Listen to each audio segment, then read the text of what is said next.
చేరవచ్చిన మీలో ప్రతి వారికి మనందరికీ ప్రభు అయిన యేసుక్రీస్తు నామములో వందనాలు తెలియజేస్తున్నాను. గతించిన ప్రభు దినములో ఆదివారం దినాన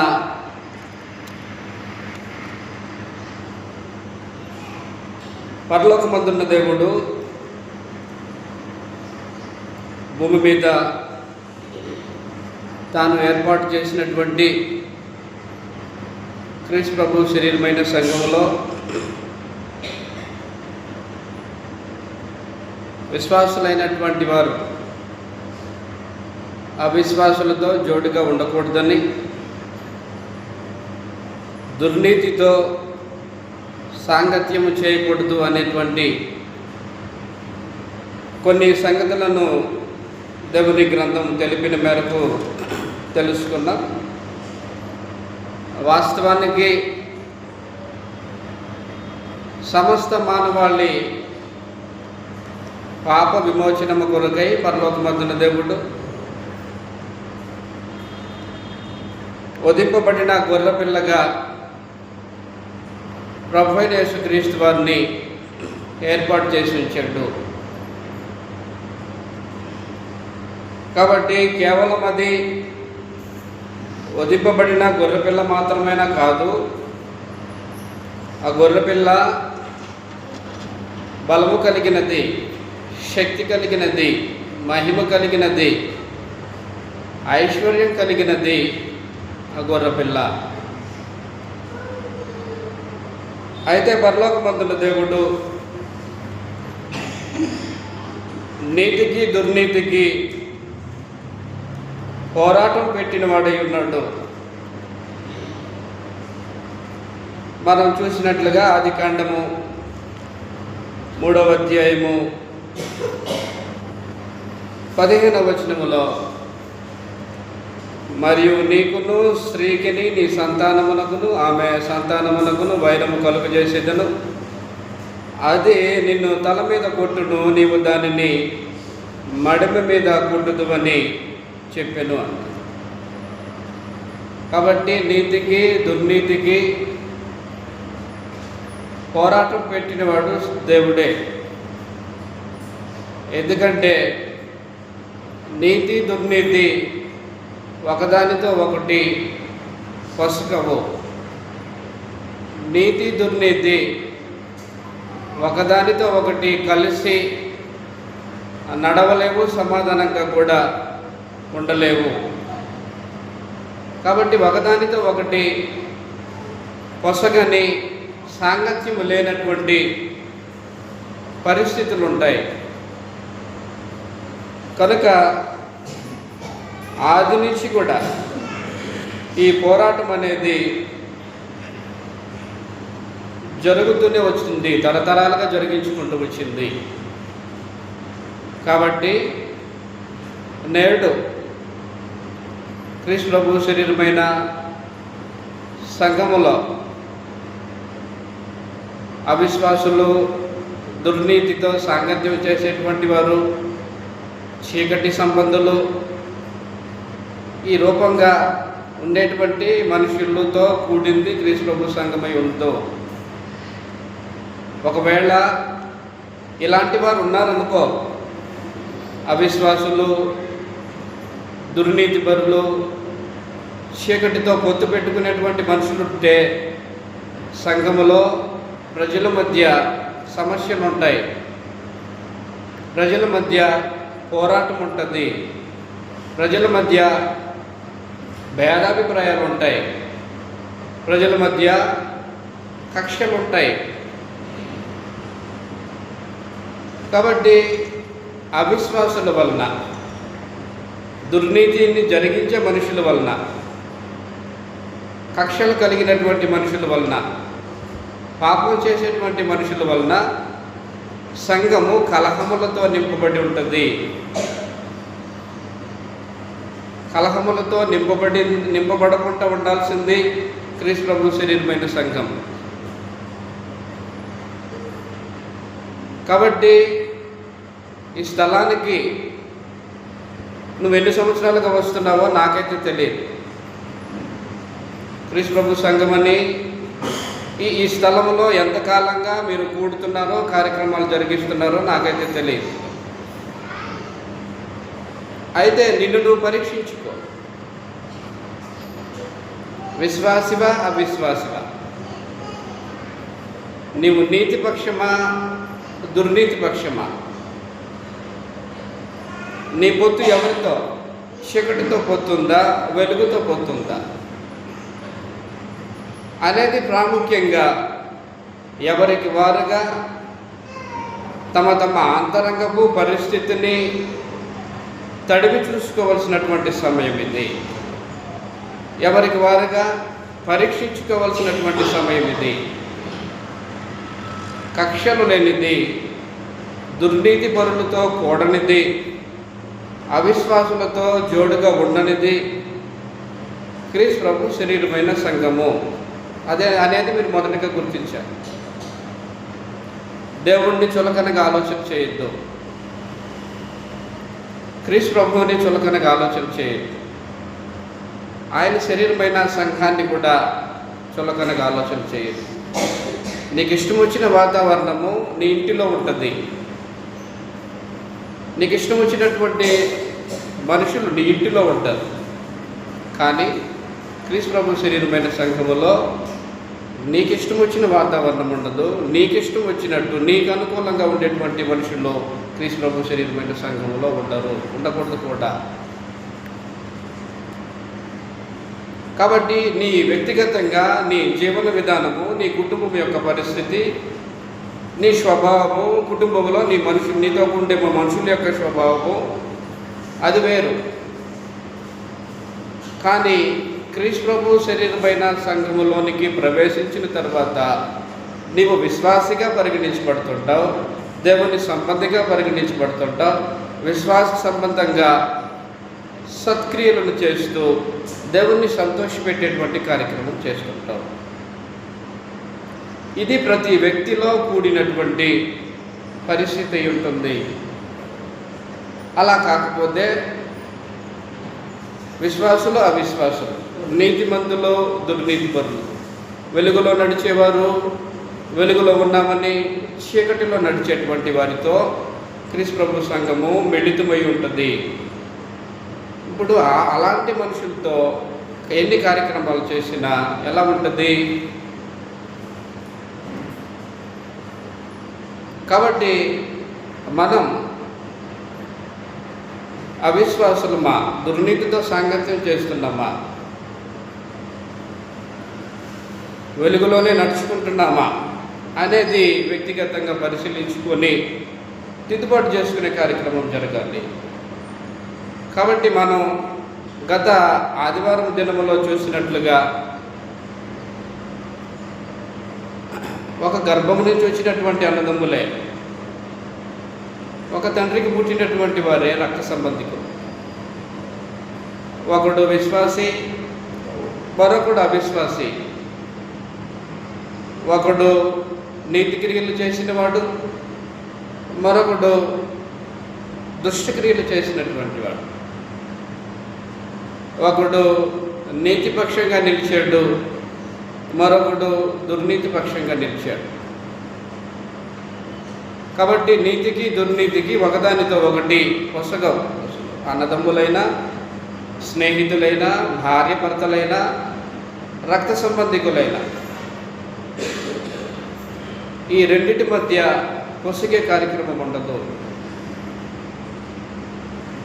ఈ రెండు సమాధానకరంగా నడవాలంటే ఇద్దరూ దుర్నీతి పరులై ఉండాలా, ఇద్దరూ నీతిమంతులై ఉండాలి.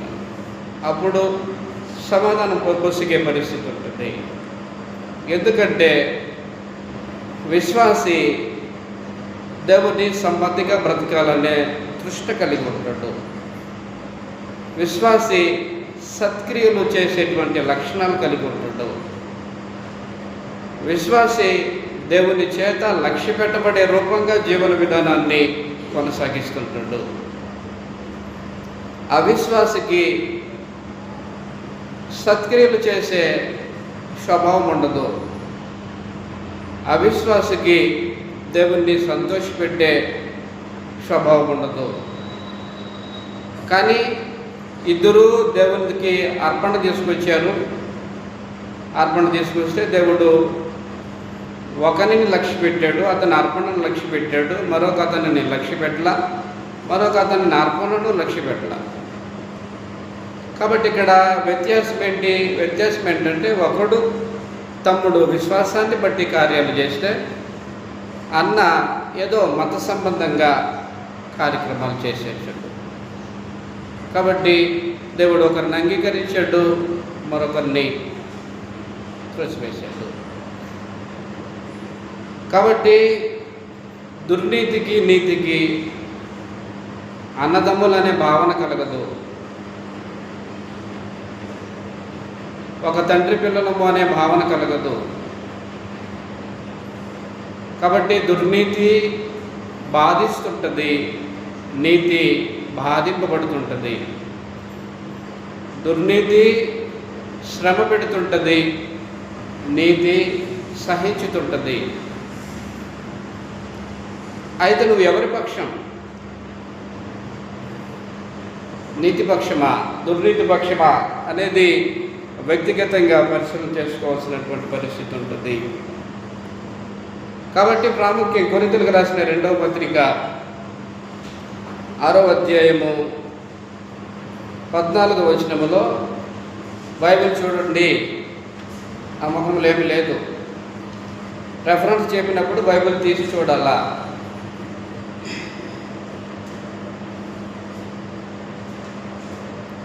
కొరింథీయులకు రాసిన 2వ పత్రిక 6వ అధ్యాయము 14వ వచనములో మీరు అవిశ్వాసులతో జోడుగా ఉండకుండి నీతికి దుర్నీతితో ఏమి సాంగత్యము. కాబట్టి కయ్యూను అవిశ్వాసి, హేబేలు విశ్వాసి. హేబేలు విశ్వాసాన్ని బట్టి క్రియలు చేశాడు, దేవుని సంబంధిగా బ్రతికాడు, దేవుని సంతోషపెట్టాడు. కయ్యూను మత సంబంధంగా కార్యక్రమాలు చేశాడు, దేవుని చేత లక్ష్య పెట్టబడలేదు. కాబట్టి అవిశ్వాసులకి సత్క్రియలు చేసే స్వభావం ఉండదు. కాబట్టి నీతిపరుడిని దుర్నీతిపరుడు బాధించాడు. నీతిమంతుడైన హేబేలుని అన్నయ్య అయిన కయ్యూను దుర్నీతి పక్షంగా నిలిచి శ్రమ పెట్టి బాధించి చంపేశాడు. కాబట్టి దుర్నీతి ఒక వ్యక్తిలో పుట్టిందంటే దానికి ఉండేటువంటి స్వభావం ఏంటంటే శ్రమ పెట్టే స్వభావం, కీడు చేసే స్వభావం, ఆఖరికి చంపేసే స్వభావం దానికి ఉంటుంది. కాబట్టి అన్నయ్య అయిన కయ్యూను దుర్నీతి పక్షంగా నిలిచి తమ్ముడైన హేబేలు మీద కోపపడి ద్వేషం పెంచుకొని ఏం చేసాడు? నరహత్య చేశాడు. కాబట్టి క్రీస్తు ప్రభు శరీరమైన సంఘములో ఉండే దేవుని ప్రజల మధ్య ద్వేషభావం ఉండకూడదు. తోటి సహోదరుని ద్వేషించటం నరహత్యతో సమానం, నరహత్య చేసినట్లు. మత్తయి సువార్త 5వ అధ్యాయము, మత్తయి సువార్త 5వ అధ్యాయం 21వ వచనం నుంచి నరహత్య చేయవద్దు, నరహత్య చేయవాడు విమర్శకు లోనగునని పూర్వీకులతో చెప్పబడిన మాట మీరు విన్నారు కదా. నేను మీతో చెప్పున్నది ఏమనగా తన సహోదరుల మీద కోపపడు ప్రతివాడు విమర్శకు లోనగును, తన సహోదరుని చూచి వ్యర్థుడా అని చెప్పువాడు మహాసమునకు లోనగును, ద్రోహి అని చెప్పువాడు నరకాగ్నికి లోనగును. కాబట్టి నీవు బలిపీఠమున దర్పణం అర్పించుండగా నీ మీద నీ సహోదరునికి విరోధం ఏమైనా కలదని అక్కడ నీకు జ్ఞాపకం వచ్చినాడు అక్కడ బలిపీఠం మీదతోనే నీ అర్పణ విడిచిపెట్టి మొదట వెళ్ళి నీ సహోదరుడితో సమాధానపడము, అటు తర్వాత వచ్చి నీ అర్పణ అర్పించుము. కాబట్టి తోటి సహోదరుని మీద ద్వేషించే ప్రతివాడు కూడా నరహంతకుడై ఉంటాడు. కాబట్టి ద్వేషించటం మానుకొని సమాధాన పడటం కావాలా. కాబట్టి దేవుడు కోరేది ఏంటంటే నీ భక్తిని, నీ ప్రార్థనను, నీ కార్యక్రమాలను అంగీకరించాలంటే మొదటిగా తోటి సహోదరునితో సహవాసం కావాలా, సమాధానం కావాలా, ఆ బాంధవ్యం అనేది కావాలి. అలా కాకుండా సమాధానమైన దాన్ని కోరుకోకుండా నువ్వెన్ని కార్యక్రమాలు చేసినా దేవుడు అంగీకరించుడు. యోహాను రాసిన మొదటి పత్రిక 3వ అధ్యాయము, యోహాను రాసిన మొదటి పత్రిక 3వ అధ్యాయము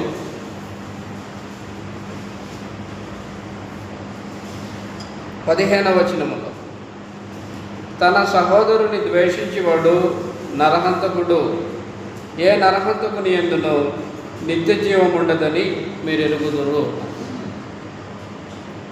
కాబట్టి ద్వేషిస్తేనే నరహంతకుడా? అవును, ద్వేషిస్తేనే నరహంతకుడు.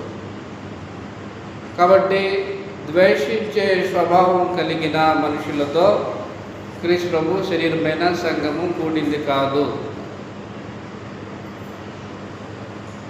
కాబట్టి ద్వేషించేవాడు నరహంతకుడు, నరహంతకులకి నిత్య జీవం ఉండదు.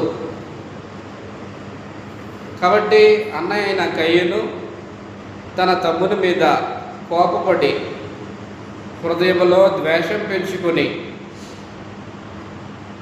రౌద్రుడై తమ్ముడి మీద పడి చంపేశాడు. కాబట్టి జరిగిన సంగతి ఇది. చేసిన కార్యం ఏంటే హంతకుడయ్యాడు. తమ్ముడికి కాపుదలనిచ్చి, భద్రతనిచ్చి, అనురాగం పెంచి, ఆప్యాయతను పంచి, తమ్ముడికి ఏదైనా కీడు సంభవిస్తే తన ప్రాణాన్ని అడ్డుపెట్టి కాపాడాల్సినటువంటి అన్నే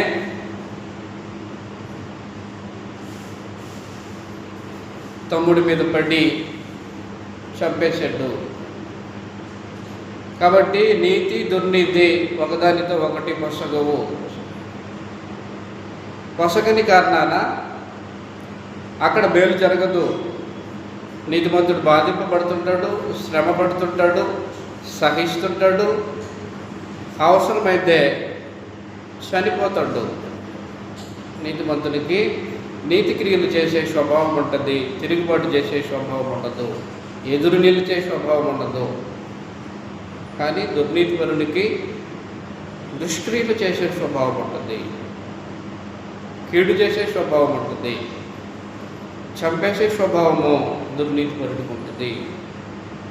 కాబట్టి తమ్ముడిని చంపేసినప్పుడు తమ్ముడి శవం పక్కనే ఉంది, చంపిన అన్న ప్రక్కనే నిల్చున్నాడు. పరలోకమందున్న దేవుడు కయ్యూను నీ తమ్ముడైన హేబెలు ఎక్కడ అన్నాడు. కయ్యూనికి మారు మనసు పొందే ఒక అవకాశం, తన తప్పుని ఒప్పుకొని దిద్దుబాటు చేసుకునేటువంటి ఒక అవకాశం. దేవుడు ప్రశ్నించాడు నీ తమ్ముడు ఎక్కడని, కానీ తను మారు మనసు పొందల. ఒకవేళ తప్పు ఒప్పుకొని నేను దుర్నీతి పక్షంగా నిలిచి కాపాడాల్సినటువంటి నేనే నా తమ్ముడి మీద ద్వేషం పెంచుకొని చంపేసినటువంటి దౌర్భాగ్యుడిని అని తన తప్పు ఒప్పుకొని ఉంటే ఏ విధంగా ఉండేదో మనకు తెలియదు. కానీ మారు మనసు పొందే ఒక అవకాశం. దేవుడు అలా అడిగినప్పుడు తప్పు ఒప్పుకునే స్వభావం మనుషులకు ఉండాలి. కానీ తప్పును ఒప్పుకునే స్వభావం లేనివాడు మారు మనసు పొందలేడు. తప్పుని సమర్థించుకునేవాడు మారు మనసు పొందలేడు. దేవుడు అనుగ్రహించే అవకాశాలని మనుషుడు ఏం చేయాలంటే ఎప్పటికప్పుడు సద్వినియోగం చేసుకోవాలి. పరలోకమందున దేవుడు ఎలాంటి దుర్మార్గుడికైనా కానీ దిద్దుబాటు చేసుకునేదానికి అవకాశాలు కల్పిస్తుంటాడు. మారు మనసు పొందేదానికి అవకాశాలను కల్పిస్తుంటాడు ఆయన. ఎందుకంటే ఏ ఒక్కరు నశించుట ఆయనకి ఇష్టం లేదట. అలాగున ఆదాముకి మారు మనసు పొందే అవకాశం ఇచ్చాడు. ఆదామా నువ్వు ఎక్కడున్నావు అన్నాడు.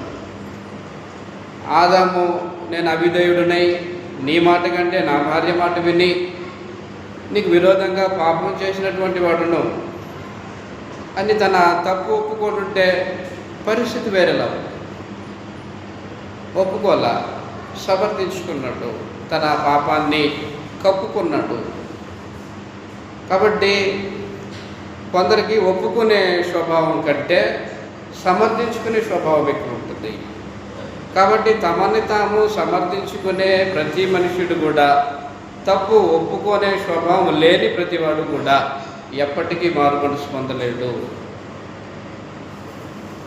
దేవుడు అనుగ్రహించే అవకాశాలని, దేవుడు చూపిస్తున్నటువంటి దీర్ఘశాంతాన్ని నెట్టివేసుకున్నవాడు అవుతాడు. కాబట్టి ఏ ఒక్కరు నశించుట ఆయనకి ఇష్టం లేదు. దిద్దుబాటు చేసుకుంటే నా కృప అనుభవించే పరిస్థితి నీకు లభిస్తుంది. దిద్దుబాటు చేసుకోకపోతే నా కృపలో నుంచి తొలగిపోయే పరిస్థితి ఉంటుంది. పేతురు రాసినటువంటి 2వ పత్రిక 3వ అధ్యాయము 9వ వచనములో, పేతురు రాసిన 2వ పత్రిక 3వ అధ్యాయం 9వ వచనములో, కొందరు ఆలస్యమని ఎంచుకున్నట్లు ప్రభువు తన వాగ్దానముల గురించి ఆలస్యము చేయవాడు కాడు కానీ ఎవడను నశింపవలనని నిశ్చయింపగా అందరూ మారు మనసు పొందవలనని కోరుచు మీ ఎడల దీర్ఘశాంతము గలవాడై ఉన్నాడు. కాబట్టి స్వభావాన్ని మార్చుకునే అవకాశం, నీ జీవితాన్ని దిద్దుబాటు చేసుకునేటువంటి అవకాశం దేవుడు కల్పిస్తుంటాడు. నువ్వు ఏ విషయంలో దోషివై ఉన్నావో నిన్ను నువ్వు పరిశీలించుకోవాల్సిన పరిస్థితి ఉంటుంది. ఏది నీ మీద మనస్సాక్షి దోషారోపణ చేస్తోంది, ఏ విషయంలో మనస్సాక్షి నిన్ను దోషారోపణ చేస్తుందో ఆ విషయాన్ని నువ్వు గుర్తించాల్సిన పరిస్థితి ఉంటుంది. మనస్సాక్షి దోషారోపణ చేస్తుంటే కొందరికి ఎలాంటి స్వభావం ఉంటుందంటే వాత వేసే స్వభావం ఉంటుంది. అది వాత వేయబడిన మనస్సాక్షి. దేవుని మాటలు విన్నాను, దాని ప్రకారం నేను అనుసరిస్తాను, దాని ప్రకారం నేను చేస్తాను అనే భావనకి బదులుగా వాత వేసుకుంటూ పోతే దేవుని దీర్ఘశాంతాన్ని తృణీకరించిన వాడు అవుతావు. దేవుని దీర్ఘశాంతం ఏం చేస్తుంటుందంటే మనుషులు రక్షింపబడాలనేటువంటి ఆలోచన పుట్టిస్తుంటుంది మనుషుల్లో. అంతేగాని దీర్ఘశాంతం దేనికి చూపిస్తాడంటే ప్రతి దుర్మార్గుడు తన దుర్మార్గతను మానుకొని తన ప్రవర్తన ఆలోచన చేసుకొని దిద్దుబాటు చేసుకుంటాడేమో అనే ఉద్దేశంతో దీర్ఘశాంతం చూపిస్తుంటాడే కానీ మనుషుల మీద కోపావేశుడై నశింపు చేయాలనేటువంటి కోరిక దేవునికి ఉండదు. నశించిపోవడం నీకు వ్యక్తిగతమే అయిపోతే అలాగే ఉండిపో. కాబట్టి దేవుని దీర్ఘశాంతాన్ని తృణీకరించే ప్రతి వాడు కూడా మారు మనసు పొందలేడు. దిద్దుబాటు చేసుకునే అవకాశాన్ని కోల్పోయిన ప్రతివాడు కూడా దేవుని కృపలో ప్రవేశించలేడు, కృపను అనుభవించే పరిస్థితి ఉండదు. కాబట్టి ఆహాబు గురించి తెలుసు.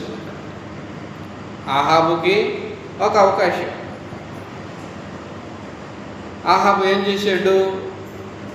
ఎప్పుడైతే ఏలియా ప్రవక్త సందేశం వినిపించాడో భయపడిపోయాడు. భయపడిపోయి వినయముగా దేవునికి ప్రార్థించడం మొదలుపెట్టాడు. అలాగున్న మారు మనసు అనేది మనిషిలో కలగాల్సినటువంటి పరిస్థితి ఉంటుంది. ఆహాబు కంటే ఆ దుర్మార్గులు క్రీస్తు ప్రభు శరీరమైన సంఘంలో ఎవరు ఉండరు. వాస్తవానికి ఆహాబు దేవుని ప్రజలకు రాజు అయ్యుండి, విశ్వాసి అయ్యుండి, యెహోవాను ఆరాధించేవాడై ఉండి ఒక అన్య స్త్రీని వివాహం చేసుకున్నటువంటి వాడు. అన్య స్త్రీని భార్యగా తెచ్చుకున్నటువంటి వాడు యెజబేలు ఒక విగ్రహారాధన చేసే స్త్రీ. ఆమె వస్తూ 850 మంది బయలు ప్రవక్తల్ని కఠినంగా తెచ్చుకొని తన భర్తని తన క్రింద పెట్టుకుంటుంది. నీ పరిపాలన కాదు, నీ ప్రకారంగా కుటుంబంలో జరిగేదానికి లేదు, నేను నడిపిస్తాననేసి అని ఆమె నాయకత్వం చేతికి తీసుకుంది. కుటుంబాన్ని, సంఘాన్ని స్త్రీ నడిపించేదైతే ఆ స్త్రీ శాపగ్రస్తురాలు, ఆ కుటుంబము శాపగ్రస్తమైనది అయి ఉంటుంది.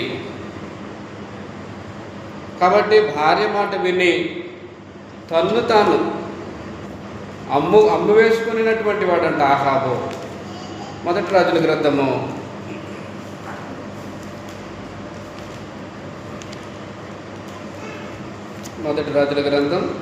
21వ అధ్యాయం.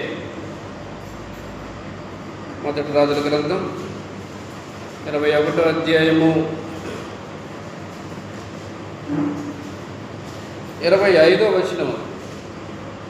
తన భార్య అయిన యెజబేలు ప్రేరేపణ చేత యెహోవా దృష్టికి కీడు చేయ తన్ను తాను అమ్ముకొనిన ఆహాబు వంటి వాడు ఎవడునూ లేడు. కాబట్టి ఆహాబుకి ఏలియా ద్వారా పరలోకమందున దేవుడు ఒక హెచ్చరిక పంపించాడు.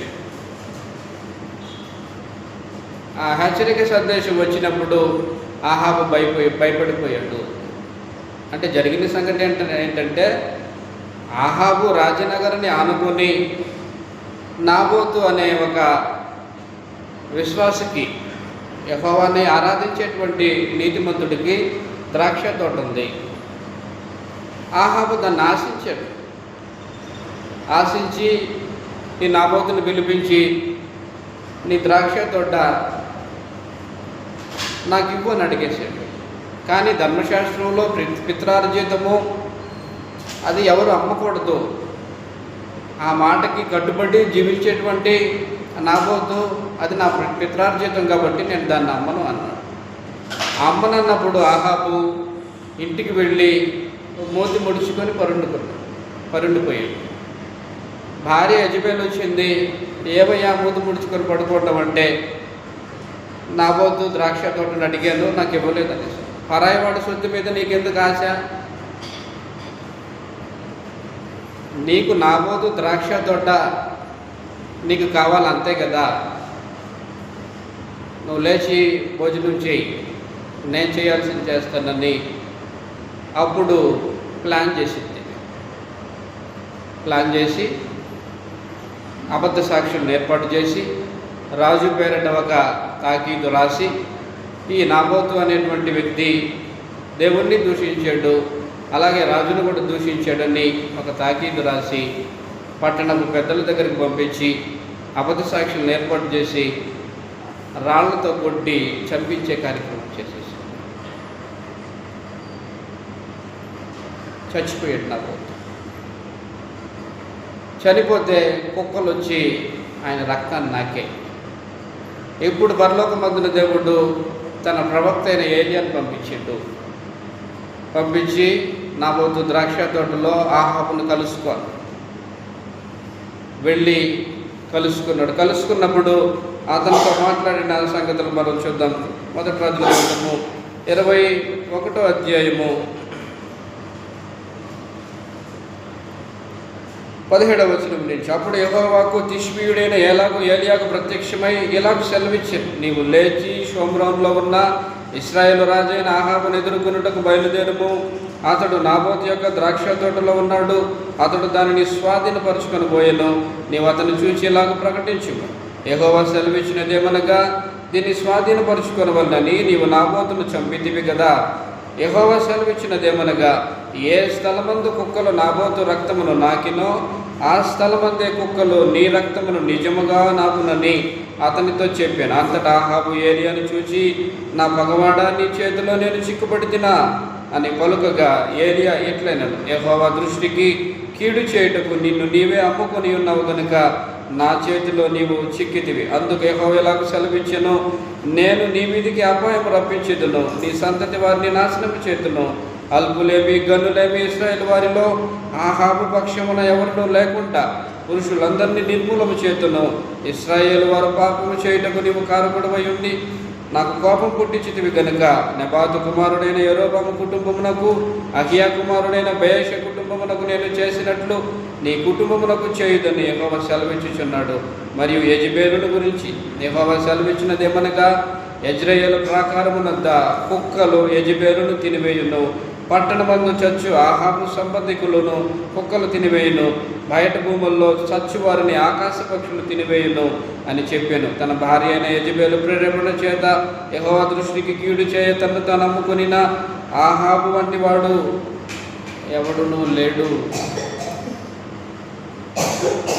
యెహోవాను ఆరాధించే, దేవుని ధర్మశాస్త్రాన్ని పాటించేటువంటి నీతిమంతుడిగా బ్రతుకుతున్నటువంటి నాబోతుని యెజెబెలు అబద్ధ సాక్ష్యం ఏర్పాటు చేసి రాళ్ల చేత కొట్టించి చంపించేసి తన సొత్తు కోసం నాబోతు ద్రాక్ష తోటని అక్రమంగా స్వాధీనపరుచుకోవడానికి చంపించేసింది. అలాంటి దుర్మార్గుడు ఆహాబు. కాబట్టి దుర్నీతికి నీతికి పరిస్థితులు ఎలా ఉంటాయి? కాబట్టి నీతిమంతుడు బాధింపబడుతుంటాడు, శ్రమ పడుతుంటాడు, తనకున్నది పోగొట్టుకుంటుంటాడు, తను తాను కూడా పోగొట్టుకునేటువంటి కార్యక్రమం జరుగుతుంది. ఎందుకంటే దేవుని సంబంధులకి సహించే స్వభావం ఉంటుంది, కానీ తిరిగి కీడు చేసే స్వభావం ఉండదు. కాబట్టి ఆహాబుకి సందేశం వచ్చేసింది, భయపడిపోయాడు. రాకుమారిని కుక్కలు తినేస్తాయట. కాబట్టి బయట ఎవరైనా చచ్చిపోతే ఆకాశ పక్షులు తినేస్తాయి. నాబోతు రక్తాన్ని కుక్కలు ఎలా నాకాయో నీ రక్తాన్ని కూడా అలా నాకుతాయని ఆహాబు భయపడిపోయి తప్పు ఒప్పుకొని దేవుని ఎదుట వినయముగా ప్రవర్తించడం ప్రారంభించాడు. మార్మనసు పొందాడు. దేవుడు అతని కాలమందు శిక్ష రానియకుండా ఆఫ్ చేసి తన కుమారుని కాలమందు శిక్షను ప్రవేశపెట్టాడు. అలాగున ఎలాంటి దౌర్భాగ్యుడికైనా, ఎలాంటి భక్తిహీనుడికైనా మారుమనసు పొందే అవకాశాన్ని పరలోకమందున దేవుడు అనుగ్రహిస్తుంటాడు. తప్పును తెలుసుకొని పశ్చాత్తాపడి మారుమనసు పొందుతారనే సదుద్దేశంతో పరలోకమందున దేవుడు మనుషుల రక్షణను కోరుకుని వాడై దిద్దుబాటు చేసుకునే అవకాశం కల్పిస్తుంటాడు. దాన్ని మనుషులు ఆలోచన చేసి తప్పు నొప్పుకొని వినయముగా దేవుని ఎదుట ప్రవర్తించడం నేర్చుకోవాలి, మారుమనసు పొందడము నేర్చుకోవాలా. కాబట్టి కయ్యూనికి ఒక అవకాశం ఇచ్చాడు, కయ్యూను మారుమనసు పొందాడు. ఆదాముకు ఒక అవకాశం ఇచ్చాడు, ఆదాము మారుమనసు పొందాడు. ఆహాబుకి మారుమనసు పొందే అవకాశం ఇస్తే అతడు మారుమనసు పొందాడు. మొదటి రాజుల గ్రంథం 21వ అధ్యాయం 27వ వచనం నుంచి ఆహాబు ఆ మాటలు విని తన వస్త్రమును చింపుకొని గోనెపట్ట కట్టుకొని ఉపవాసం ఉండి గోనెపట్ట మీద పరుండి వ్యాకుల పడుచుండగా యెహోవా వాక్కు తిష్బీయుడైన ఏలీయాకు ప్రత్యక్షమై ఇలాగ సెలవిచ్చాను, ఆహాబు నాకు భయపడి వినయముగా ప్రవర్తించుట చూచితివా? నాకు భయపడి అతడు వినయముగా ప్రవర్తించుట చేత ఆ అపాయము అతని కాలమునందు సంభవింపకుండా ఆపి అతని కుమారుని కాలమునందు అతని కుటుంబీకుల మీదకి నేను దాన్ని రప్పించేదను అని. కాబట్టి ఈ స్థలములో కూడిన నీ స్వభావం ఏంటి, నీ జీవిత విధానం ఏంటి, నీలో మార్పు చేసుకునే స్థితి ఏమీ లేదా? నీవు అవిశ్వాసవి కాదా? నువ్వు దుర్నీతితో సాంగత్యం చేయట్లేదా? ఎవరిని శ్రమ పెట్టట్లేదా? ఎవరిని బాధించట్లేదా? ఎవరి మీద ద్వేషము లేదా? కక్ష పెట్టుకొని క్రీస్తు ప్రభు సంఘములోనికి నువ్వు రావడం లేదా? పరిశీలన చేసుకో. దిద్దుబాటు చేసుకునే తరుణాన్ని, మంచి అవకాశాన్ని పరలోకమందున దేవుడు ఈ సమయంలో ఇస్తాడు. దిద్దుబాటు చేసుకుంటే, దిద్దుబాటును ప్రేమించితే దేవుని కృపను అనుభవిస్తావు. ద్వేషం పెంచుకొని కక్షతో కార్యక్రమాల్లో పాల్గొంపులు పొందితే అది మంచి పద్ధతి కాదు. కాబట్టి అవకాశం, కాబట్టి ఎవరి మీద ద్వేషించే స్వభావం కానీ, ఎవరిని శ్రమ పెట్టే స్వభావం కానీ, ఎవరిని దూషించేటువంటి స్వభావం కానీ, ఎవరిని బాధించేటువంటి స్వభావము దేవుని ప్రజలకు సంబంధించింది కాదు. అలా చేసే ఒకవేళ ద్వేషించే ప్రతివాడు, శ్రమ పెట్టే ప్రతివాడు, దూషించే ప్రతివాడు, హింసించే ప్రతివాడు కూడా దుర్నీతిపరుడు, దుష్క్రియలు చేసేవాడు, కయ్యను లాంటివాడు. కాబట్టి కయ్యను తమ్ముడి మీద ద్వేషం పెంచుకుని దుర్నీతి పక్షంగా నిలిచి తమ్ముడిని చంపేశాడు. కాబట్టి విశ్వాసులో క్రీస్తునందు జీవించే వారి యొక్క రక్తము క్రీస్తు రక్తముతో మిళితమై ఉంటుంది. విశ్వాస యొక్క రక్తము మాట్లాడుతుంటుంది, పలుకుతుంటుంది. విశ్వాసుల యొక్క రక్తము న్యాయం కోసము డిమాండ్ చేస్తుంటుంది. ప్రకటన గ్రంథము 6వ అధ్యాయము 10వ వచనములో, ప్రకటన 6:10లో, వారు నాదా సత్యస్వరూపి పరిశుద్ధుడా, ఎందాక తీర్పు తీర్చకయు మా రక్తము నిమిత్తము భూనివాసులకు ప్రతిదండన చేయకయు ఉందువని బిగ్గరగా కేకవేసిరి. హతసాక్షుల రక్తం పలికింది. సహించి శ్రమ పెట్టబడి, బాధింపబడి, హింసింపబడి, దేవుని పక్షంగా జీవించి చనిపోయినటువంటి వారి రక్తము న్యాయం కోసం డిమాండ్ చేస్తుంది. ఎందాక తీర్పు తీర్చుకుంటూ ఉంటావు. అలాగున హేబేలు రక్తం కూడా మాట్లాడింది, దేవునికి మొరపెట్టింది. ఏప్రిల్కి రాసిన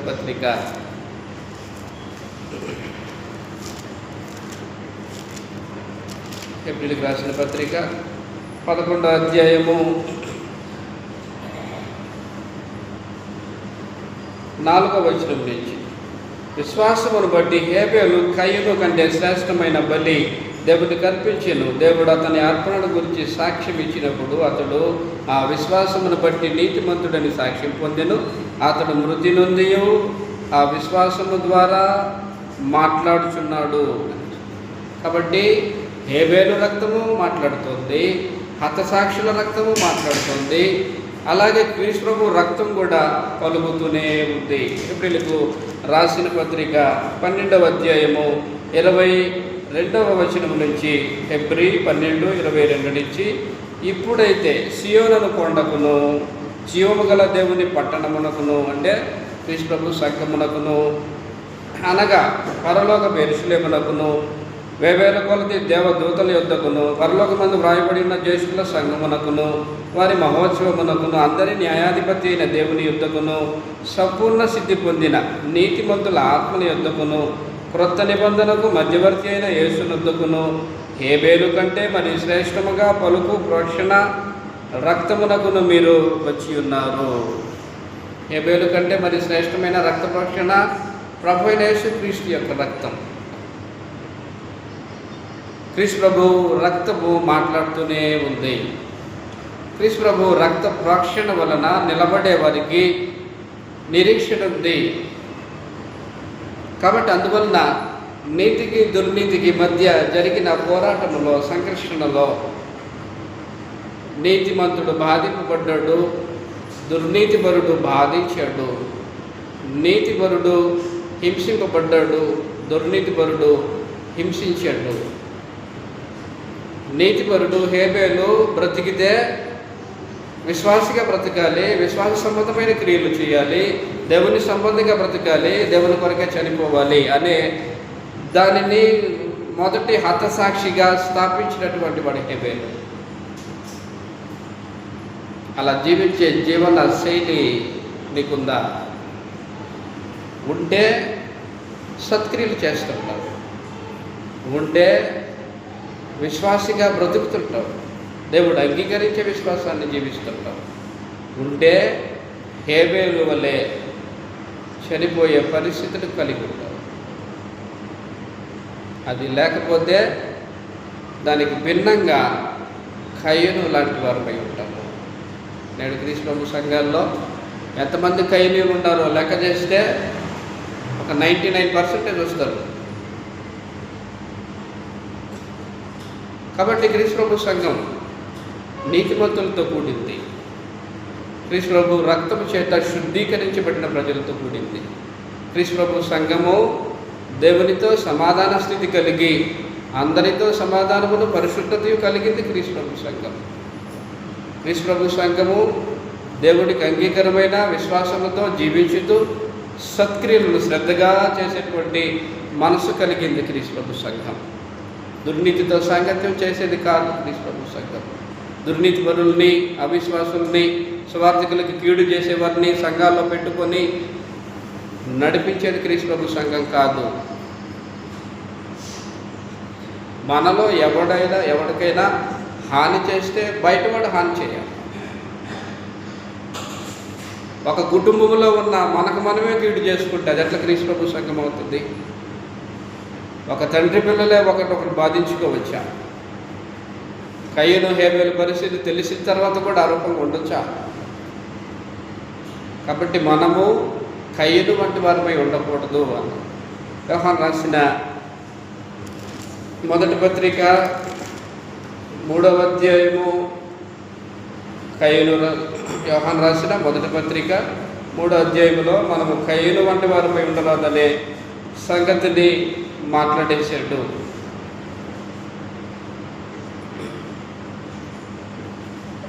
11వ వచనం నుంచి 3:11 నుంచి మనము కయ్యను వంటి వారు, మనం ఒకరినొకడు ప్రేమింపవలన్నది మొదటి నుండి మీరు వినిన వర్తమానమే కదా. మనము కయ్యను వంటి వారిపై ఉండరాదు.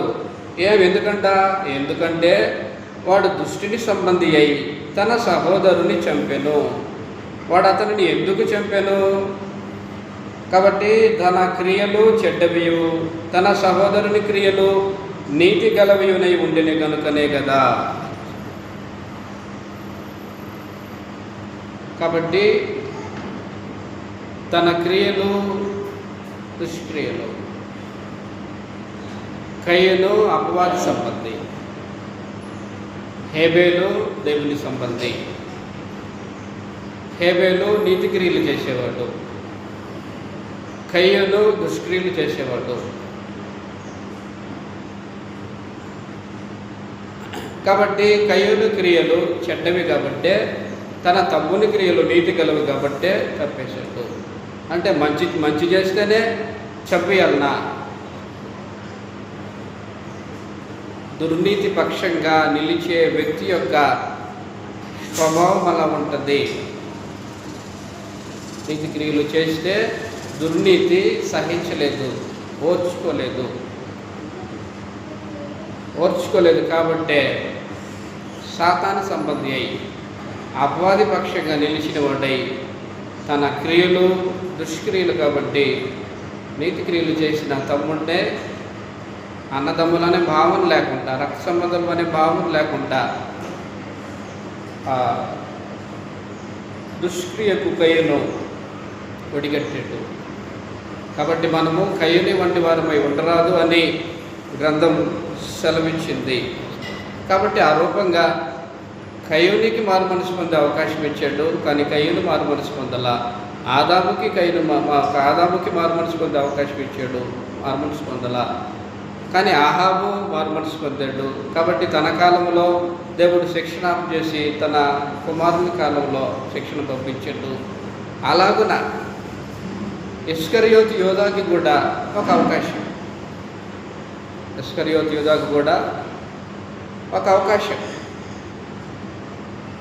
క్రీస్తు ప్రభు శిష్యులలో ఒకటిగా ఉండి, క్రీస్తు ప్రభు ప్రక్కనే ఉండి, క్రీస్తు ప్రభుతో పాటు భోజనం చేసిన వాడు, క్రీస్తు ప్రభుని స్వయంగా చూసినటువంటి వాడు, క్రీస్తు ప్రభు అడుగుజాడలో నడిచినటువంటి వాడు. కానీ క్రీస్తు ప్రభువుకే విరోధంగా తన చెయ్యెత్తినటువంటి వాడు, క్రీస్తు ప్రభువునే అమ్మివేసినటువంటి వాడు. ఇస్కరియోతు యూదాకు కూడా ఒక అవకాశం. ప్రభువైన యేసుక్రీస్తు వారు తన శిష్యులతో సుడిగాలి పర్యటన, రాజ్య విస్తరణలో చివరిగా తను శ్రమ నొందే పరిస్థితి వచ్చింది. కలువరి శిలువలో శిలువ మరణం పొందే సమయం ఆసన్నమైనది. ఈయన మిక్కిలి ఆశపడ్డాడట. ప్రభువైన యేసుక్రీస్తు వారు మిక్కిలి ఆశపడి, నేను మీతో కలిసి పస్కా భుజించాలని ఆశపడుతున్నాను, కాబట్టి మీరు ఒక దగ్గరికి వెళ్ళి మేడగదిలో మీరు దాన్ని సిద్ధపాటు చేయండి. కాబట్టి పేతురు, యోహాను, యాకోబు వీళ్ళంతా వెళ్ళి మేడగదిలో ఈ భోజనం కార్యక్రమం ఏర్పాటు చేసి,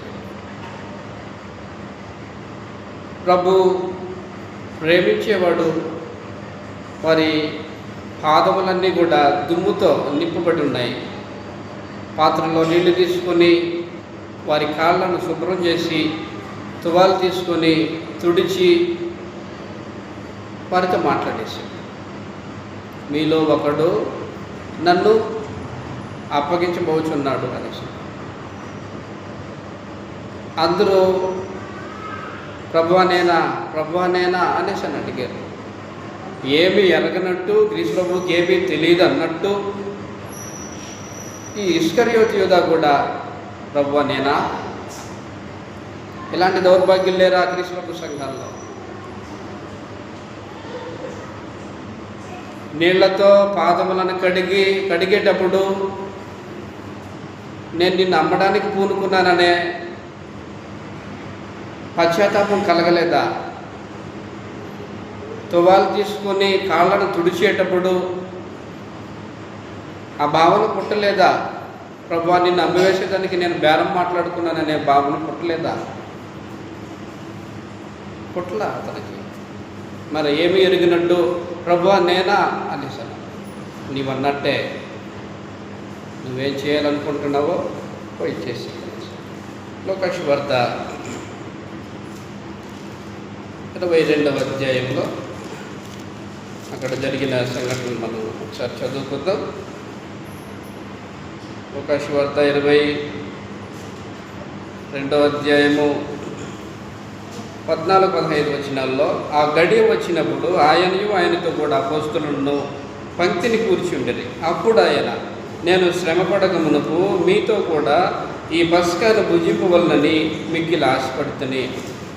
ఇప్పుడు మత్తయి వార్త 26వ అధ్యాయంలో 26వ అధ్యాయంలో 20వ వచనం నుంచి, యేసు తమకు ఆజ్ఞాపించిన ప్రకారము శిష్యులు చేసి పస్కాను సిద్ధపరిచారు. సాయంకాలం అయినప్పుడు ఆయన 12 మంది శిష్యులతో కూడా భోజనములకు కూర్చుండెను. వారు భోజనము చేయుచుండగా ఆయన, మీలో ఒకడు నన్ను అప్పగించునని మీతో నిశ్చయముగా చెప్పుచున్నానని. అందుకు వారు బహు దుఃఖపడి ప్రతివాడును, ప్రభువా నేనా అని ఆయనను అడుగగా, ఆయన, నాతో కూడా పాత్రలో చెయ్యి ముంచిన వాడెవడో వాడే నన్ను అప్పగించేవాడు. 25వ వచనములో, ఆయనను అప్పగించిన యూదా, బోధకుడా నేనా అని అడుగగా ఆయన, నీవన్నట్టే.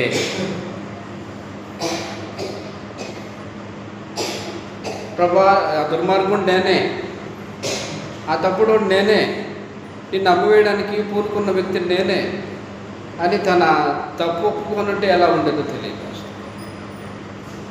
నీవన్నట్టే అన్నా కూడా.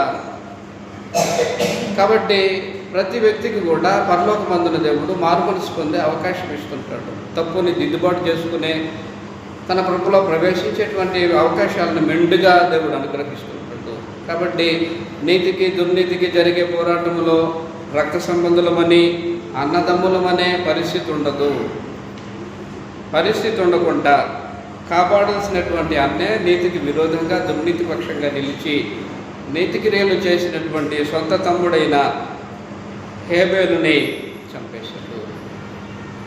కాబట్టి మనము కయ్యను వంటి వారిపై ఉండరాదు అని పరిశుద్ధాత్మ తెలియజేశాడు.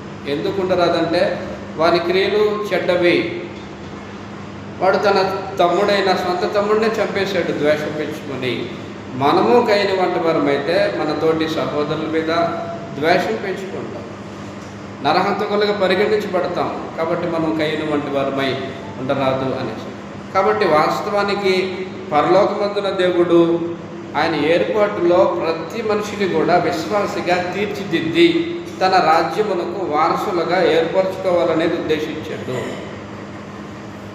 యాకోబు రాసిన పత్రిక 2వ అధ్యాయము 5వ వచనములో, యాకోబు రాసిన పత్రిక 2:5లో, నా ప్రియ సహోదరులారా ఆలకించుడి, ఈ లోక విషయంలో దరిద్రులైన వారిని విశ్వాసమందు భాగ్యవంతులుగాను తను ప్రేమించే వారికి తాను వాగ్దానం చేసిన రాజ్యమునకు వారసులుగాను ఉండుటకు దేవుడు ఏర్పరచుకొనలేదా? కాబట్టి పక్షపాతం లేకుండా పరలోకమందున్న దేవుడు ప్రతి వాడికి కూడా తన యందు విశ్వాసం వచ్చినటువంటి వారిని ఈ ఏర్పాటు చేసేటువంటి ప్రక్రియను చేసి పెట్టు. కాబట్టి భౌతికంగా నీకు ధనం ఉందో, నీకు ఆస్తి ఉందో, నీకు అంతస్తు ఉందో, నీకు ఐశ్వర్యం ఉందో, వెండి బంగారాలు ఉన్నాయో అనేది ప్రాముఖ్యం కాదు. నీవు ప్రాముఖ్యంగా విశ్వాసమందు భాగ్యవంతుడివా అనేది ప్రాముఖ్యమైన. విశ్వాసమందు భాగ్యవంతులు దేవుని రాజ్యమునకు వారసులుగా ఉండుటకు పరలోకమందున దేవుడు ఏర్పాటు చేసుకున్నాడు. భౌతికమైన ధనము, ఆస్తి, అంతస్తు, వెండి బంగారాలు భాగ్యవంతులుగా చేయలేవు దేవుని రాజ్యంలో. దేవుని రాజ్యమునకు వారసులుగా ఏర్పాటు చేయాలంటే విశ్వాసమందు భాగ్యవంతులే. కాబట్టి ప్రాముఖ్యంగా ఏం జరగాలంటే నీలో విశ్వాసం ఉంటే నీలో మార్పులు చేసుకునే స్వభావం ఉండాలి. అంటే గ్రంథం తెలియజేసినట్లుగా వింటే విశ్వాసం కలుగుతుంది అని. వింటే విశ్వాసం కలగాలి. విశ్వాసం కలిగితే జీవితపు మార్పులు జరగాలి. జీవితపు మార్పులు జరిగితే సరిపోయిందంటే కాదు, సత్క్రియలను శ్రద్ధగా చేస్తుండాలి. కాబట్టి విశ్వాసము, సత్క్రియ ఒకదానితో ఒకటి జతకూడి కార్యసిద్ధిని చేస్తుంటాయి. కాబట్టి విశ్వాసము నీలో మార్పులు చేయలేదంటే అది విశ్వాసమే కాదు, నువ్వు విశ్వాసమై ఉండవు. కాబట్టి యెహోషువ గ్రంథం 2వ అధ్యాయంలో రాహాబు దగ్గరికి సందేశం వచ్చేసి ఎవరైనా వ్యక్తిగా కూర్చుండబెట్టి ఆమెకు సంగతులు వినిపించారా? కాదు. కానీ ఆమె ఏం సెలవిస్తుందంటే యెహోషువ గ్రంథము 2వ అధ్యాయంలో ఆమె మాట్లాడుతోంది 10వ వచనం నుంచి, మీరు ఐగుప్తు దేశంలో నుండి వచ్చినప్పుడు మీ ఎదుట యెహోవా ఎర్ర సముద్రపు నీరుని ఎలాగో ఆరిపోజేసినో, యోర్దాను తీరమునున్న అమోరీయుల ఇద్దరు రాజులైన సీహోనుకును ఓగునకును మీరేమి చేసిద్దరో, అనగా మీరు వారిని ఎలాగో నిర్మూలన చేసిద్దరో ఆ సంగతి మేము వింటిమి. మేము వినినప్పుడు మా గుండెలు కరిగిపోయాను. విశ్వాసం వింటే అలాంటి విశ్వాసం పుట్టుకు రావాలి. ఇంక దీనికి మారు మనసు అని ప్రత్యేకించి ఒక సబ్జెక్ట్ చెప్పాల్సిన అవసరం ఉండదు. ప్రత్యేకించి మారు మనసు అని వివరించాల్సిన అవసరం ఉండదు. వింటే విశ్వాసం పుట్టాలి. విశ్వాసం పుట్టితే నీలో జీవితము మార్పు జరగాలి. దిద్దుబాట్లు చేసుకోవాలి. దిద్దుబాట్లు జరగని జీవితము అది విశ్వాసమై ఉండదు. నీవు విశ్వాసమై ఉండవు. కాబట్టి రాహాబు నిర్ణయించుకున్నది, ఇక నేను వేశ్యని కాను, వేశ్య వృత్తిని నేను సంపూర్ణంగా మానేశాను, జీవితాన్ని మార్పు చేసుకున్నానంటే సత్క్రియలను చేస్తాను అనేటువంటి భావన విశ్వాసం మనుషుల్లో పుట్టిస్తుంది. మార్పులు కలగని విశ్వాసం విశ్వాసమై ఉండదు. సత్క్రియలు చేయని విశ్వాసము అది విశ్వాసమై ఉండదు. కాబట్టి విశ్వాసిగా నీలో జీవితపు మార్పులు అనేటివి సంపూర్ణంగా జరగాల. అలా జరగకపోతే అది విశ్వాసమై ఉండదు. చివరిగా కొరింథీయులకు రాసిన 2వ పత్రిక 6వ అధ్యాయంలో మరొక సంగతి మాట్లాడేశాను. 14వ వచనములో వెలుగునకు చీకటితో ఏమి పొత్తు అనేసి, విశ్వాసులు అవిశ్వాసులతో జోడుగా ఉండబడి నీతికి దుర్నీతితో సాంగత్యమేమి, వెలుగునకు చీకటితో ఏమి పొత్తు అన్నారు. వెలుగు నీతికి సాదృశ్యము, చీకటి పాపమునకు సాదృశ్యం. చీకటి ఏం చేస్తుంటుందంటే వెలుగుని కబళించాలని ప్రయత్నం చేస్తుంది. లైట్లు మండుతున్నాయి, ఆపేసామనుకో రూము మొత్తము కూడా చీకటి కమ్ముకుంటుంది. కాబట్టి చీకటి సంబంధులు పాపం చేసేటువంటి వారు, వెలుగు సంబంధులు దేవుడు వెలుగు అయిన ప్రకారం వెలుగులో నడిచేటువంటి వారు, నీతిని జరిగించేటువంటి వారు, నీతి క్రియలు చేసేటువంటి వారు, వెలుగు సంబంధులుగా జీవితాలను జీవించేటువంటి వారు. కాబట్టి వెలుగు సంబంధులకు చీకటి సంబంధులతో పొత్తు ఉండే పరిస్థితి ఉండదు. కనుక క్రీస్తు ప్రభు శరీరమైన సంఘంలో ఈ కార్యక్రమ పరిస్థితులు ఎలా ఉంటాయంటే విశ్వాసులు అవిశ్వాసులతో జోడుగా ఉండదు, నీతి దుర్నీతితో సాంగత్యం చేయదు, వెలుగునకు చీకటితో ఏమి పొత్తు అన్నట్లుగా వెలుగు సంబంధులు చీకటి సంబంధులతో పొత్తు పెట్టుకునే కార్యక్రమం జరిగించరు. కాబట్టి ప్రాముఖ్యంగా ఏం జరగాలంటే మనము కయ్యను వంటి వారిపై ఉండరాదు. కయ్యను వంటి వారిపై ఉండకుండా సహోదరు ప్రేమతో, సమాధానముతో, అనురాగం, ఆప్యాయత, ప్రేమ కూడినటువంటి స్వభావంతో మన జీవితాలను జీవిస్తుండాలా, నీతిని జరిగిస్తుండాలా, నీతి క్రియలు చేస్తుండాలా, దేవుని సంబంధాలుగా బ్రతుకుతుండాలా. బ్రతికితే క్రీస్తు ప్రభు కొరకే బ్రతికే కార్యక్రమం జరిగించాలి. యోహాను రాసిన మొదటి పత్రిక 3వ అధ్యాయము చెప్పేశాడు, 2 వ్యత్యాసాలని చూపించి మాట్లాడేశాడు. మొదటి యోహాను పత్రిక 3వ అధ్యాయము 7వ వచనం నుంచి కొన్ని సంగతులని ఇక్కడ రాయబడి ఉన్నాయి. మొదటి యోహాను 3:7 నుంచి, చిన్నపిల్లలారా ఎవరిని మిమ్మల్ని మోసపరచనీయబడి ఆయన నీతిమంతుడై ఉన్నట్టు నీతిని జరిగించు ప్రతి వాడును నీతిమంతుడు. అపవాది మొదటి నుండి పాపం చేయుచున్నాడు గనుక పాపము చేయవాడు అపవాది సంబంధి. అపవాది యొక్క క్రియలను లయపరచుటకే దేవుని కుమారుడు ప్రత్యక్షమయ్యను. దేవుని మూలముగా పుట్టిన ప్రతివానిలో ఆయన బీజము నిలిచిన గనుక వాడు పాపము చేయుడు. వాడు దేవుని మూలముగా పుట్టినవాడు గనుక పాపము చేయజాలడు. దీనిని బట్టి దేవుని పిల్లలెవరో అపవాది పిల్లలెవరో తేటపడును.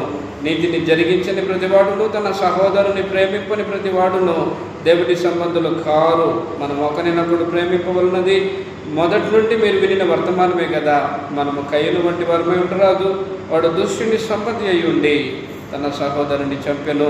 వాడు అతన్ని ఎందుకు చంపెను? తన క్రియలు చెడ్డవియు, తన సహోదరుని క్రియలు నీతి గలవి ఉండెను గనుకనే కదా.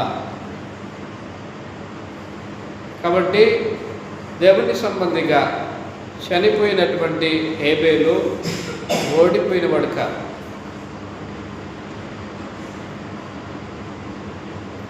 మానవ పక్షంగా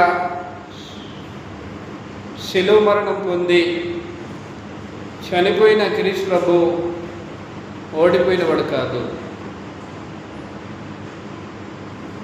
విశ్వాసిగా క్రీస్తు ప్రభు రక్తముతో శుద్ధీకరించబడి క్రీస్తు ప్రభు కొరకు జీవించి క్రీస్తు ప్రభు కొరకే బ్రతుకుతూ క్రీస్తు ప్రభు కొరకే చనిపోతూ ఆ జీవన విధానంలో దుర్నీతి పరుల చేత, అవిశ్వాసుల చేత బాధింపబడే ప్రతివాడు, శ్రమ పెట్టబడే ప్రతివాడు, చంపబడే ప్రతివాడు కూడా ఓడింపబడినవాడు కాడు. కనుక పరిస్థితులు ఇలా ఉంటాయి. అందుకే పరలోకమందున దేవుడు ప్రాముఖ్యంగా అపోస్తల బోధలో ఆయన ఉద్దేశించింది ఏంటంటే అవిశ్వాసులు క్రీస్తు ప్రభు శరీరమైన సంఘంలో ఉండకూడదు. విశ్వాసిగా నీవు ఉంటే నీవు అవిశ్వాసితో జోడా వేసుకోకూడదు. క్రీస్తు ప్రభు రక్తముతో నీవు నీతిమంతుడిగా తీర్చబడ్డావు కనుక నువ్వు నీతి క్రియలు చేస్తుండాలి. నీతి క్రియలు చేస్తూ నీ కొరకు ఎవరు చనిపోయారో, నీ కొరకు ఎవరు ప్రాణం పెట్టారో ఆ క్రీస్తు ప్రభు రక్తం యొక్క విలువను, ఆయన ప్రాణత్యాగాన్ని గుర్తించి బ్రతికే బ్రతుకు క్రీస్తు ప్రభు కొరకే బ్రతకాలి. క్రీస్తు ప్రభు సంబంధిగా బ్రతుకుతూ దుర్నీతితో సాంగత్యం చేయకూడదు. క్రీస్తు ప్రభు శరీరమైన సంఘంలో చేర్చబడ్డ తర్వాత నీవు దేవుని వెలుగులో నడుచుకుంటూ వెలుగు సంబంధులుగా నీతి, సత్యము, మంచితనం అనే వాటిని ప్రదర్శిస్తూ జీవిస్తుండాలి. అంతేగాని కయ్యను వంటి వారమై ఉండకూడదు. సహోదరుల మధ్య ద్వేషము లేని, కక్షలు లేని, కలహములు లేని, భిన్నాభిప్రాయాలు లేని, భేదములు లేని, సమాధానమైన బంధం, ఆత్మ కలిగించే ఐక్యత, సహించుకునే స్వభావం, ఒకరినొకరు క్షమించుకునేటువంటి స్వభావం, నీతి క్రియలు చేసేటువంటి స్వభావం కలిగి దేవుని సంబంధులుగా, దేవుని కుమారులుగా, క్రీస్తు ప్రభుని సేవించేటువంటి ప్రజలుగా అవిశ్వాసంతో జోడ వేసుకోకుండా, దుర్నీతితో సాంగత్యం చేయకుండా, తగు విశేషమైనటువంటి జాగ్రత్తతో సహోదరులతో సంబంధ బాంధవ్యం, సమాధానం స్థితి కలిగి నిత్యత్వం కొరకు సిద్ధపాటు కలిగి ఉండటం జరుగుతుండాలి. కాబట్టి వ్యక్తిగతంగా మనకు మనం పరిశీలన చేస్తాం. చెప్పేశాడు, దీనిని బట్టి దేవుని పిల్లలు ఎవరు, అపవాది పిల్లలు ఎవరు. పాపం చేసేవాడు అపవాది సంబంధి, కీడు చేసేవాడు అపవాది సంబంధి, బాధపెట్టేవాడు అపవాది సంబంధి, నీతిని జరిగించేవాడు దేవుని సంబంధి, సహోదరుని ద్వేషించేవాడు అపవాది సంబంధి, ద్వేషించేవాడు నరహంతకుడి, నరహంతకుని యందును నిత్య జీవం ఉండదనే సంగతి తెలియజేసి. కాబట్టి నీ కథ ఏంటి, నీ జీవన విధానం ఏంటి, నీ స్వభావం ఏంటి, నీ మనస్సాక్షి ఏ విషయంలో నిన్ను దోషారోపణ చేస్తుందో, ఎవరి మీద ద్వేషం ఉందో, ఎవరి మీద కక్ష ఉందో సమాధానపడే అవకాశం దేవుడిస్తున్నాడు. సమాధానపడి కోరుకుంటే, సహోదరులతో బాంధవ్యము సమాధాన స్థితిని కోరుకున్నామంటే, దిద్దుబాటు చేసుకున్నామంటే దేవుని కృపలో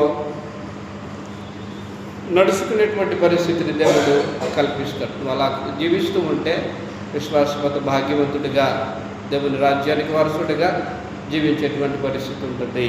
కాబట్టి మారుమనసు పొందే అవకాశాన్ని నిర్లక్ష్యం చేయబాకండి. దిద్దుబాటు చేసుకునే అవకాశాన్ని దేవుడు ఇస్తున్నప్పుడు దాన్ని సద్వినియోగం చేసుకోండి. దిద్దుబాటు చేసుకొని దేవుని కృప అనుభవించాలని ప్రభు పేట మనం చేస్తూ మీకు ముగిస్తున్నాను.